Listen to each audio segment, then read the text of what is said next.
Yo, what's up, family? Hello. What's happening? What's happening? 6:30, you can see it's a family affair tonight. Yeah, our daughter decided to grace us with her presence today. So, yeah, we're happy and excited about that. So, what's happening, family? Hope y'all are good, having a good week. Continue to stay on your grind and making it do what it do. So, got something I want to talk about tonight. First of all, I'm going to give my man a shout out, Todd. We did it last night, man. I appreciate you, bro. Both of us shot 300, same game. So, my man. All right. Love you, bro. Congratulations. Good work last night. Good work last night. But yeah, I'm excited about that. 2 and 3 days. 300s in 3 days. That's crazy. But anyway, I'm just thankful. But anyway, hey, we're gonna do what we do before we get started, as always. So you ready? On the count of 3, we're gonna take a breath. On the count of 3, ready? 1, 2, 3. 1, 2, 3. One more time. 1, 2, 3. All right. Got it in, got it out. We're hanging out here, so we just enjoying the weather, some family time, and then we just out here to do what we do. It's Thursday. We do what we do. We committed to this, so that's why we're here. So first thing before we get started, I do want to say this. I just got to thinking about this because every time we come over here, y'all, everything is backwards, right? So you don't ever get to read anything, or all the scenery and everything is backwards. One of these days, I'm just saying it. I'm saying it out loud. I'm confessing it. One of these days, I'm going to have some technology that's going to allow everything to be exactly the way it's supposed to be. Not there yet. But what I got out of that, just thinking about that, is look, I'm just using what I got. Using what I got till I get what I want, right? But what I got is enough to get started. So whatever it is you think you actually absolutely need, that you got to have, you might have what you need just to get started. And that other stuff is coming later. So don't allow what you don't have to keep you from doing what you need to do. Get started with what you got. He's giving you enough to get started. He's going to bless you along the way with more.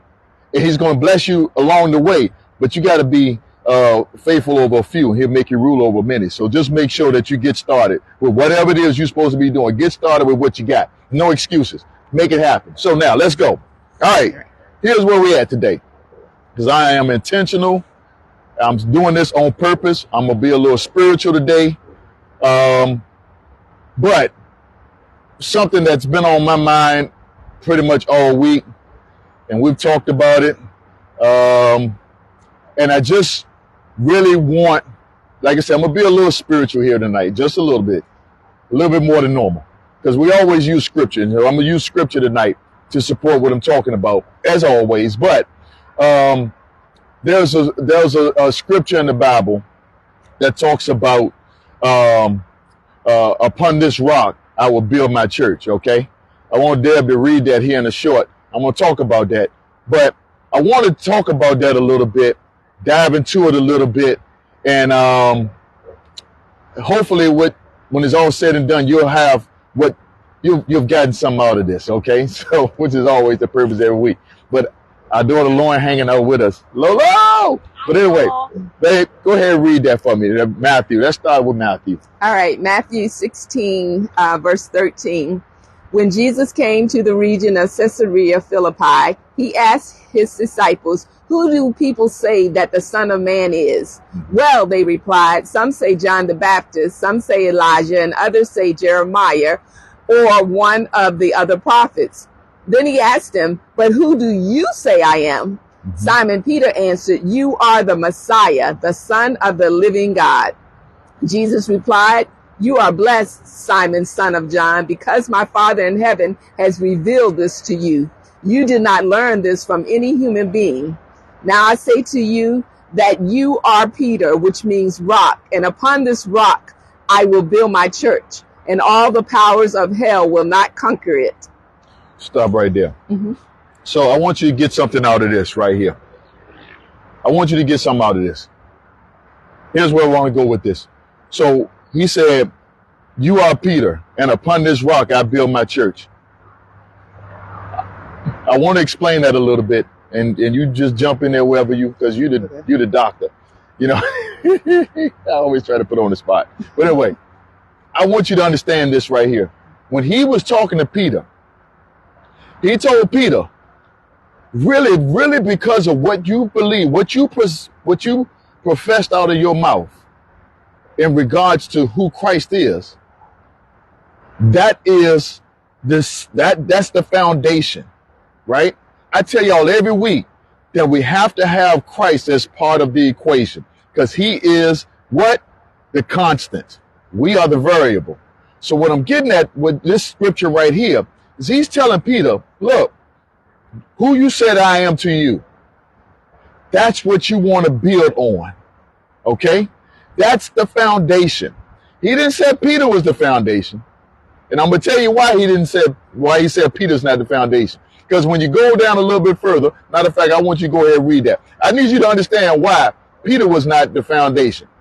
Okay? I'm going to come back to it again. I'm trying to give you some context around all of this. Go ahead and read, I think that's, 19. I wrote it down. Yeah. No, not 19. Go down to 22. Oh, 22. Go down to Sure. verse 22. But Peter took him aside and began to reprimand him for saying such things. Heaven forbid, Lord, he said, that will never happen to you. Jesus turned to Peter and said, get away from me, Satan. You are a dangerous trap to me. You are seeing things merely from a human point of view and not from God's. So here's where I'm getting at right there. So just a few scriptures ago, he told Peter, you are Peter, and upon this rock I build my church. Peter is the church. You are the church. I'm the church. Lauren the church. They're the church. Your next door neighbor is the church. All of us are the church. But the church is built on the rock. So we are built on Jesus Christ. He is the foundation. He is the one that we are built on. Because we're just like Peter. Don't never one of us point fingers at Peter. Don't you talk about Peter, Simon Peter as he's called. Don't talk about him, because we ain't no better than Simon Peter. Because in one scripture, he's the church that's being built on the rock. Few scriptures later, he done lost focus. And Jesus called him out and he allowed Satan to take over. Okay? So you got to understand, that's the reason why I always tell you, read scriptures for yourself. Don't rely on what somebody else told you. Go read it for yourself. Get your understanding of it, okay?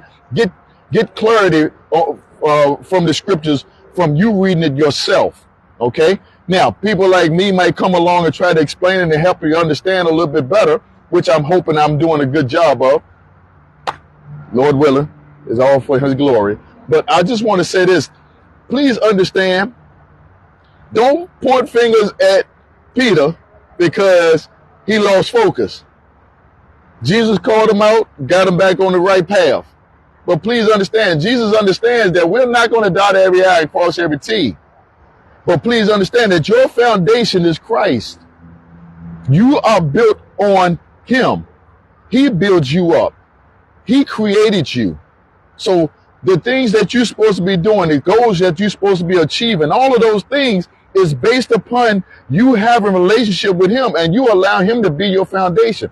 Just think about this. Your foundation. Just think about this. We all have gone through some storms, right? We have seen storms. We have seen pictures of tornadoes and hurricanes and really heavy snowstorms and blizzards and all kinds of crazy weather, floods, all of that. Ironically, we're standing right here by the James River. It's known to be a flood every now and then. Every so many years, we get a major flood around here, right? And stuff gets destroyed. Stuff gets beat up and tore down. But the foundation of a lot of these things, like this is this bridge. I was just reading the sign of it. It's a Mayo Bridge, right? It's the 14th Street Bridge. That bridge at one time was literally underwater. The only thing that you saw was the light post that didn't even let you know that something even was there. That's how bad the flood was. But that bridge is still here, and a lot of millions of folk go across that bridge, and it's still standing. Great foundation, right? But just think the even stronger foundation is Christ himself. That's who we ought to be. So when the floods comes, when the storms come, when the people want to talk bad about you, when the people want to wreck your name, right? They want to challenge your character. They want to challenge your integrity.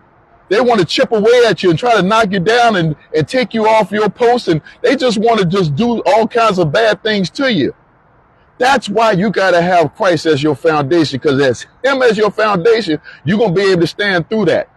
You're going to be able to stand firm. You got something, babe? No, you're doing a good job. Go ahead. Y'all know I get in my zone. You got something? You got something? I'm getting excited about this because I just want you to get to be the best that you can possibly be. But in order for you to be the best that you can be, I just believe, this is just my belief. I'm not trying to put my belief on everybody else. But since you're standing here or you're sitting there and you're listening to me, I'm going to tell you what I believe. And I believe is that you got to have him as your foundation. Because it's him as your foundation. When the storms come, yeah, you might lose a shingle. Yeah, you might lose some siding. Yeah, your chimney might get knocked down. You know, you might even catch a fire or something. Something get burned down. But the foundation's still going to be there. And guess what? We can put another siding up. Matter of fact, sometimes he'll allow those things to happen to get rid of the mess so that you can have new, right? Sometimes you got to lose a few shingles so that you can get a new roof. Sometimes you got to allow some things like that to happen. It don't kill you. It makes you stronger. Just like your house. Your house is stronger when you get rid of some of the old stuff and put something new there, right? I'm just saying, he is the foundation. And you got to have him as the foundation. And so one more scripture I want to add in just to try to add a little bit more to what I'm talking about here. And that's Matthew chapter 7. I think I put my verses. I wrote it down, 24 and 27. I just want to read that to you because, again, y'all have to make sure that he is part of your foundation so that you won't get blown away. Because the storms is coming. I took and told you, I'm going to take and tell you again, the storm is coming. If you ain't been through it, keep living. I promise you it's coming. But you got to make sure you got that foundation. Come on, babe, with that. Anyone who listens to my teaching and follows it is wise, like a person who builds a house on solid rock. Though the rain come in torrents and the flood waters rise and the winds beat against that house, it won't collapse because it is built on bedrock. That's it. That's it. That's why you got to have him as your foundation. So when you hear that scripture talk about Peter upon this rock, I build my church. He's not saying he's building the church on Peter. It's the opposite way around. Peter is the church. You are the church. He's building you onto him because he's the foundation. He's the one that you get built on. That's how you're going to be able to stand. That's how you're going to be able to push. That's how you're going to be able to make it. So when those days come, which we all done had them and probably going to have some more, those days that you just ready to throw in the towel, you ready to quit, you ready to just nut up, all of that. Something about him is going to allow you to stand strong and make it through to the next time. So that's the reason why he got to be a part of the equation. He got to be your foundation. Right. And just to add to that, I know that in my life, there's so many things that I've been through and have survived. And the reason why I have survived is because my life has always been built on that strong foundation. That's it. It has always, ever since I was 8 and got baptized, like, you know, Jesus was a part of my life. And he's always been that rock, that solid rock that, you know, when I go this way or go that way or a wind comes and turn me around, I can always find my way back to that solid rock. You know, he's like my compass to get me back on track, to get me straight again. Yep. The word that just came to my mind was she just talking right now. As a young kid, I grew up in church. You know, I've been around church my whole life. But I remember the old folk used to say he's a mind regulator. I guess I'm that old folk now because now I understand what the heck they're talking about. Oh, yeah. I understand what they're talking about because if you don't have him part of the equation, again, this is my belief. This is our belief. Okay. So I'm not trying to push it on you, but I'm just letting you know how we roll. This is how we get down. The fact of the matter is that because of him and the stuff that we have to deal with, the stuff we have to go through, just simple life stuff, the stuff you deal with on your job, the foolishness, like, are you serious? Like, where you come from with that? How many times you see it on your job? Come on, we all have, right? You dealing with stuff from day to day that just doesn't even make sense. And it can really make you want to go way right or way left, right? But something about him that keeps you from going there. And now he's fighting your battle instead of you fighting the battle. And now you got your peace of mind. And you done been able to hold it together through all of that. That stuff was designed to take you out. It was designed to make you go crazy. It was designed for you to act a fool, but you didn't. And I thank God that you didn't. You ought to thank God you didn't, right? I thank God I didn't. Now, I'm not going to sit here and act like I dotted every I and cross every T. And he know that. He know we're not going to dot every I and cross every T. But because he is my foundation, I can push through. I can make it to another day. I got joy. I have peace. Keep pushing. Make him the foundation. I promise you, he got you. I tell you that every week. You make him part of the equation, I promise you, he gonna make sure you good. He got you. You just got to trust him. Build on that. Go ahead, baby. And that old script, that old hymn that says, "On Christ the solid rock, I stand. All other else is sinking sand." That's it. That's all those songs and those sayings. It might have been old school. It might not have made sense. But if you keep on living, it's gonna start to make sense. Trust and believe. It's gonna make sense because he has to be your foundation. You put him as the foundation, you're going to be all right. You're going to make it. Your dreams and goals going to come to fruition. And trust me, you're going to enjoy the ride with him a whole lot better than you would without him. All right? We out of here. Don't forget, pray, plan, prepare, proceed. Let's go make it do what it do. We love you. We see you next week at 6:30. Love you. Love you. Family. Jeez.